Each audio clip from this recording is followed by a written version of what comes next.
ઉડાડવામાં આવી રહ્યા છે। વધુ એક મોટા સમાચાર આપણે આતંકિસ્તાન હવે ગુજરાતને નિશાન બનાવી રહ્યું છે। કચ્છમાં પાકિસ્તાનનો મિસાઇલ હુમલાનો પણ પ્રયાસ જોવા મળ્યો છે।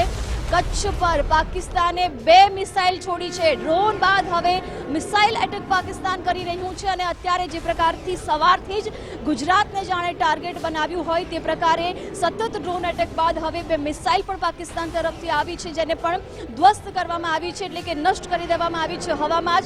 તેના એક પણ ઈરાદાઓને અત્યાર સુધી સફળ નથી થવા દેવામાં આવ્યા। કોઈ પણ નુકસાન અત્યાર સુધી નથી થયું, પરંતુ ગુજરાતને જેમ કે ટાર્ગેટ કર્યું હોય એવું લાગી રહ્યું છે, કારણ કે સવારથી જ જે પ્રકારે સરહદી જિલ્લો એવા કચ્છ પર અલગ અલગ વિસ્તારોમાં અત્યાર સુધી ડ્રોન ત્રાટક્યા છે અને મિસાઇલ પણ પાકિસ્તાન તરફથી આવી છે અને હવામાં જ નષ્ટ કરવામાં આવી છે।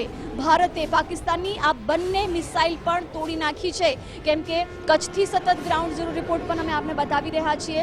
અલગ અલગ વિસ્તારોમાંથી જે પ્રકારે જે ડ્રોન તોડી પાડવામાં આવ્યા હોય તેનો કાટમાળ નીચે પડે છે, એ અલગ અલગ વિસ્તારમાંથી લોકોને મળી રહ્યો છે। લોકો તંત્રને જાણ પણ કરી રહ્યા છે। એમની મિસાઇલ જે 2 આવી છે કચ્છ પર, એ પણ તોડી પાડવામાં આપણને સફળતા મળી છે, એટલે કે એક પણ એમના ડ્રોન કે મિસાઇલને હજુ સુધી ગુજરાતની ધરતી પર નથી અટેક કરી શકી। એટલે પાકિસ્તાનના તમામ ઈરાદાઓને, એમના આ તમામ હુમલાનો છે સતત વળતો પ્રહાર ભારત તરફથી કરવામાં આવી રહ્યો છે। આપણી સેના સજ્જ છે, આપણી એર ડિફેન્સ સિસ્ટમ સજ્જ છે।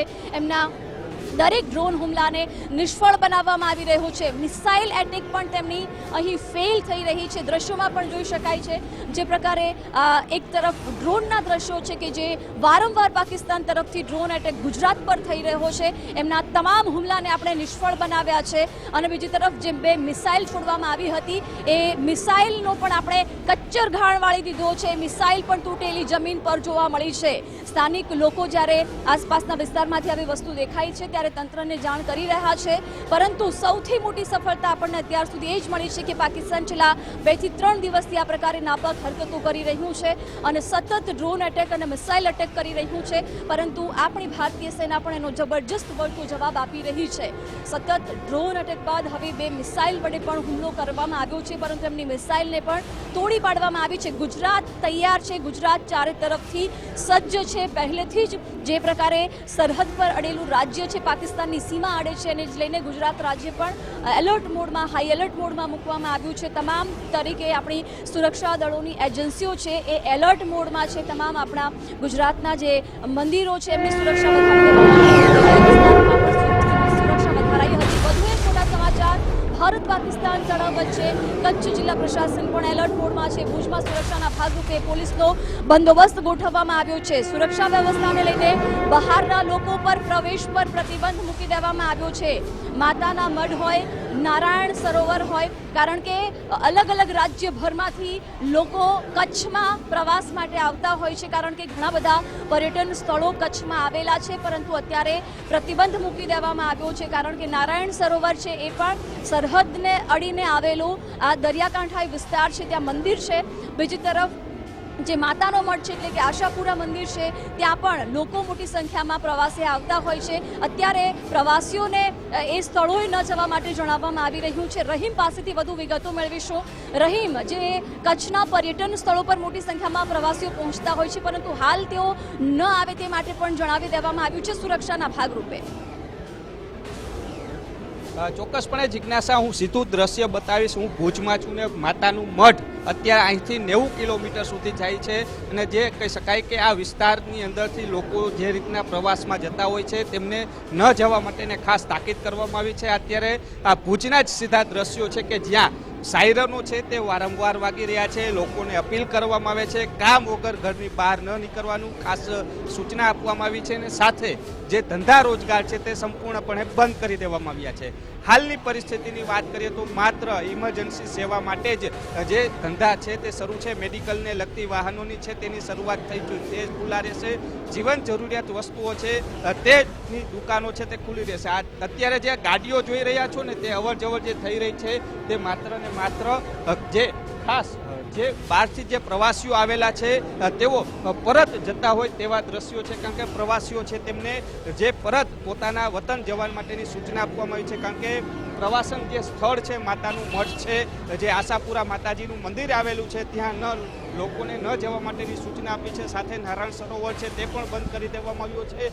અને સાથે જે રીતના વાત કરીએ તો ભુજની અંદર ભુજના જે પ્રવેશ દ્વાર છે ત્યાંથી જ લોકોને અટકાવવામાં આવી રહ્યા છે કે ત્યાંથી લોકો ન આવે તે માટે ખાસ તેઓના જે આધાર કાર્ડ છે કે આ વિસ્તારના રહેવાસીઓ છે, જો ભુજના રહેવાસીઓ કે આ કચ્છના રહેવાસીઓ છે તો જ તેઓને પ્રવેશ આપવામાં આવે છે, નહીં તો તેઓને પરત મોકલવામાં આવે છે. આ દ્રશ્યો હું બતાવીશ કે જે કચ્છ ભુજ તરફના જે લોકો રહેતા હોય છે તેમને જ માત્ર પ્રવેશ આપવામાં આવે છે, બાકીનાને પ્રવેશ છે તે નથી આપવામાં આવતો. કચ્છ વિસ્તારના હોય તેઓને જ પ્રવેશ આપવામાં આવે છે. એટલે કહી શકાય કે હાલ કચ્છ પ્રશાસન છે તે એલર્ટ મોડ ઉપર છે. જે રીતના વારંવાર સાયરન વગાડી અને લોકોને અપીલ પણ કરવામાં આવી રહી છે કે કામ વગર લોકો બહાર ન નીકળે. ભુજની અંદર જે રીતના વાત કરીએ તો દરેક ચોકની અંદર જે પ્રવેશ દ્વાર છે ત્યાં અત્યારે પોલીસનો ચુસ્ત બંદોબસ્ત છે તે પણ ગોઠવી દેવામાં આવ્યો છે અને સતત જે રીતના કહી શકાય કે તણાવની વચ્ચે લોકોને સાવચેતી રાખવાની અપીલ પણ કરવામાં આવી રહી છે. જી જિજ્ઞાસા. જી બિલકુલ રહીમ, આભાર જાણકારી માટે. તો જે પ્રકારે કચ્છ જિલ્લા પ્રશાસન છે ત્યારે એલર્ટ મોડ પર છે.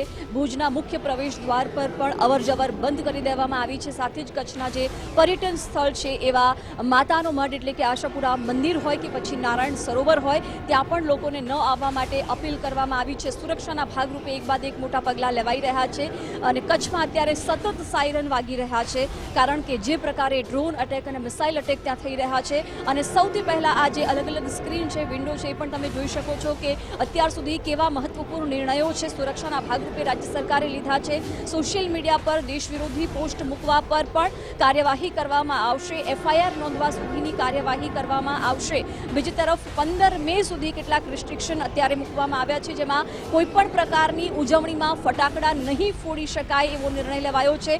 મંદિરોની સુરક્ષા વધારી દેવામાં આવી છે, એટલે કે આપણા ધર્મસ્થાનો છે ત્યાં સુરક્ષા વ્યવસ્થા વધારી દેવામાં આવી છે સુરક્ષાના ભાગરૂપે. બીજી તરફ ઇન્ડિયન ઓઇલ કોર્પોરેશન દ્વારા પણ જણાવી દેવામાં આવ્યું છે કે હાલ ઈંધણનો પર્યાપ્ત જથ્થો છે. કોઈએ અફવાઓમાં ન આવવું, ડરવાની ગભરાવાની જરૂર નથી. ઈંધણનો પૂરતો જથ્થો હોવાની પણ સ્પષ્ટતા કરી દેવામાં આવી છે. સમુદ્ર સુરક્ષા પણ વધારી દેવામાં આવી છે. આપણા અલગ અલગ સુરક્ષા દળો એજન્સીઓ છે એ સતત અત્યારે પેટ્રોલિંગ કરી રહી છે. માછીમારોને પણ ચેતવી દેવામાં આવ્યા છે કેમ કે એમને પહેલેથી જ અલગ અલગ બંદર પર પહોંચી જવા માટે જણાવી દેવામાં આવ્યું હતું. અત્યારે એરપોર્ટ બંધ કરી દેવામાં આવ્યા છે. 7 જેટલા એરપોર્ટ છે 15 મે સુધી અત્યારે રાજ્યમાં સુરક્ષાના ભાગરૂપે બંધ છે. શિક્ષકોની રજાઓ પણ રદ કરી દેવામાં આવી છે. ન માત્ર શિક્ષકોની રજાઓ, મહેસૂલ વિભાગ હોય, આરોગ્ય વિભાગ હોય, તમામ જે સરકારના કર્મીઓ છે એમની રજાઓ અત્યારે બંધ કરી દેવામાં આવી છે. વધુ એક મોટા સમાચાર આપના સુધી પહોંચાડી દઈએ. કચ્છમાં અત્યારે સૌથી મોટું હાઈ એલર્ટ આપવામાં આવ્યું છે. આતંકી સ્થાન હવે ગુજરાતને નિશાન બનાવી રહ્યું છે અને ગુજરાતની સરહદી જે જિલ્લો છે કચ્છ તેને વધારે નિશાન બનાવવામાં આવી રહ્યું છે. ત્યારે કચ્છના લોકોને પોલીસ તંત્ર સતત અપીલ કરી રહ્યું છે કામ વગર ઘરની બહાર ન નીકળે તેવું જણાવવામાં આવી રહ્યું છે. અત્યારે વેપારીઓને પણ ધંધા રોજગાર બંધ રાખી અને ઘરે જ રહેવા માટે અપીલ કરાઈ છે. એટલે કે હાલમાં ભુજના જે તમામ બજારો છે એ પણ બંધ કરાવી દેવામાં આવ્યા છે. ભુજનો જે મુખ્ય પ્રવેશ દ્વાર છે એ પણ અત્યારે બંધ કરી દેવામાં આવ્યો છે. કચ્છના જે પર્યટન સ્થળો છે, માતાનો મઢ છે, એ પણ અત્યારે લોકોને ન આવવા માટે જણાવવામાં આવ્યું છે. વધુ એક મોટા સમાચાર પણ આપણે જણાવી દઈએ. ભારત પાકિસ્તાનના તણાવ વચ્ચે પોલીસ દ્વારા અપીલ કરવામાં આવી રહી છે. નખત્રાણા પોલીસને સ્થાનિક જનતાને અપીલ, નખત્રાણા પોલીસ દ્વારા લોકોને અપીલ કરાઈ છે. લોકોને કામ વગર ઘરની બહાર ન નીકળવા માટે જણાવવામાં આવ્યું છે. ભુજમાં ડ્રોન હુમલા બાદ સાવચેતીના ભાગરૂપે અપીલ કરવામાં આવી છે. વેપારીઓને પણ દુકાન બંધ કરી દેવા માટે અપીલ કરાઈ છે, એટલે કે પોતાના ધંધા રોજગાર બંધ રાખી અને ઘરે જ રહેવા માટે જણાવવામાં આવ્યું છે. નખત્રાણા પોલીસ દ્વારા સ્થાનિક લોકોને આ અપીલ કરવામાં આવી છે. ભારત પાકિસ્તાનની તણાવભરી પરિસ્થિતિ વચ્ચે અને ડ્રોન બાદ હવે મિસાઇલ અટેક પણ થઈ રહ્યા છે, ત્યારે લોકોને સાવચેતીના ભાગરૂપે આ અપીલ છે ત્યારે પોલીસ દ્વારા કરવામાં આવી રહી છે. અત્યારે બજારો બંધ કરાવી દેવામાં આવ્યા છે.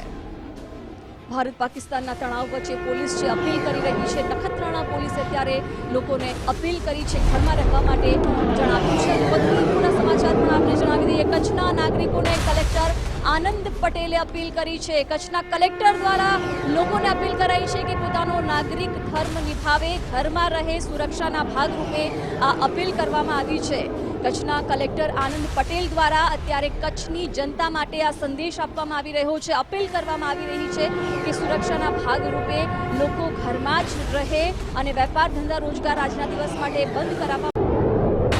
મોટા સમાચાર પણ આપને જણાવી દઈએ આતંકિસ્તાન હવે ગુજરાતને નિશાન બનાવી રહ્યું છે અને સતત ગુજરાત પર ડ્રોનથી અટેક થઈ રહ્યા છે અને એમાં ખાસ કરીને સરહદી જિલ્લું એવા કચ્છને જાણે ટાર્ગેટ કર્યું હોય તે પ્રકારે કચ્છ પર એક પછી એક ડ્રોન અટેક અને મિસાઇલ છોડવામાં આવી રહી છે, પરંતુ અત્યાર સુધી એમના તમામ ડ્રોન અને મિસાઇલને હવામાં જ આપણી ભારતીય સેનાએ ધ્વસ્ત કરી નાખી છે, પરંતુ સતર્કતાના ભાગરૂપે અત્યારે કચ્છમાં એલર્ટ આપવામાં આવ્યું છે, સતત સાયરન વાગી રહ્યા છે। 12:15 बजे ऐसे रिकॉर्ड आके पूरा लाइट ऐसे आवाज हॉर्न आवाज आया जोर से और देखते देखते इधर आवाज आके इधर गिरा तो और ब्लास्ट हुआ इधर बाजू में ही अभी घर जा रहा था तो आप लोग का गाड़ी देखा तो हमने बोला ये क्या, चलो उधर देखते। पहले नहीं देखा है, पहली बार देखा है। धमाका जोरदार धमाका हुआ, ब्लास्ट और धुआं निकला। વધુ એક મોટા સમાચાર પણ આપને જણાવી દઈએ સતત ઓપરેશન સિંદૂરને લઈને અપડેટ આપી રહ્યા છે। ભારત પાકિસ્તાન વચ્ચે તણાવની સ્થિતિ વચ્ચે શિક્ષકોની રજા રદ કરી દેવામાં આવી છે। બનાસકાંઠાના સુઈગામ અને આસપાસના શિક્ષકો પણ સજ્જ થઈ ગયા છે। વર્તમાન સ્થિતિને ધ્યાનમાં રાખતા તમામ કર્મચારીઓની રજા રદ કરવાનો નિર્ણય લેવાયો છે અને એને જ લઈને શિક્ષકોએ પણ અત્યારે પ્રતિક્રિયા આપી છે। કહ્યું કે દેશની સુરક્ષા માટે અમે હર હંમેશ તૈયાર છીએ, અમારાથી બનતા તમામ પ્રયાસ દેશની માટે અમે કરીશું। સુરક્ષા અને નાગરિકોની સલામતી માટે કામ કરવું એ ગર્વની વાત હોવાનું પણ શિક્ષકો જણાવી રહ્યા છે। જે પ્રકારે ભારત પાકિસ્તાનની તણાવભરી પરિસ્થિતિ વચ્ચે શિક્ષકોની રજા છે રદ કરાઈ છે। જ્યારે જે હાલ પરિસ્થિતિનું નિર્માણ છે એ પ્રમાણે શિક્ષક તરીકે સરકારશ્રી અમને જે આદેશ કર્યો છે એ પ્રમાણે અમે જે કોઈ મદદની જરૂર હશે એ માટે અમે તૈયાર છીએ। શેલ્ટર હોમની વ્યવસ્થા છે, કોઈ પાણીની વ્યવસ્થા છે, એ પ્રમાણે અમે તૈયાર જ છીએ। અત્યારની પરિસ્થિતિમાં તો શિક્ષકે તો એની ફરજ છે જ, પરંતુ આમ નાગરિકની પણ ફરજ છે કે સેનાને સરકારને જ્યાં પણ મદદની જરૂર હોય ત્યાં તમામ નાગરિકે અને શિક્ષકોએ તો ખાસ કે મદદ કરવી જોઈએ અને જ્યાં પણ જરૂર હોય ત્યાં કોઈ પણ સમસ્યા હોય બીજું હોય તો ગામ લેવલે અને જ્યાં થઈ શકે એટલી તમામ મદદ કરવા અહીંની શિક્ષકો તમામ પ્રજા સરકારની અને સેનાની સાથે જ છે અને જ્યાં પણ જરૂર હોય ત્યાં તત્પર જ છીએ। ખરેખર જન્મભૂમિમાં રહીને કામ કરવું એ અમારા માટે ખરેખર બહુ જ પ્રશંસનીય છે। ભગવાનની અમારી ઉપર કૃપા છે કે અમે અહીંયા બધા છીએ અને જે પણ અહીંયા ઉપરથી અમારી વડી કચેરીઓ દ્વારા અમને આદેશ કરવામાં આવશે એનું ચુસ્તપણે અમે અમલ કરશું અને લોકોને પણ એ પ્રમાણે માર્ગદર્શન આપશું અને અમે પણ ખુદ પણ આર્મી બીએસએફના જવાનો જેને પણ મદદની કોઈ પણ પ્રકારની જરૂર હશે એ બધી રીતે અમે તૈયાર હશું। તો એ વખતે અમે અત્યારે હાલ સરકારશ્રીના પરિપત્ર મુજબ દરેક શિક્ષકો હેડક્વાર્ટર પર હાજર થઈ ગયા છીએ અને કોઈ પણ કામગીરી આવે લશ્કરને સહકાર આપવાની કે કોઈ પણ લેવલે વસ્તીને સમજાવવાનું થાય કે જે કાંઈ એના માટે પરિસ્થિતિ હોય અને એના માટે મદદ કરવા માટે તૈયાર છીએ અને અમે ખુદ અમારા પરિવારને પણ બધી રીતે સમજાવીએ છીએ। અમારા જે વાહ કહેવાય, જે વિસ્તાર કહેવાય, ત્યાંની વસ્તીને પણ અમે સમજાવીએ છીએ કે આપણે એક ભારત દેશ અને બચાવવા માટે આપણે એલર્ટ રહેવું જોઈએ અને કોઈ પણ ભોગે આપણે ત્યાં હાજર રહેવું જોઈએ। જો સૈનિકો જો શહીદ થવા માટે તૈયાર હોય તો આપણે કેમ ન થઈએ? ખાલી હા સેવા કરવાની છે। હા, અમારે તો માત્ર આપણે તો સેવા જ કરવાની છે।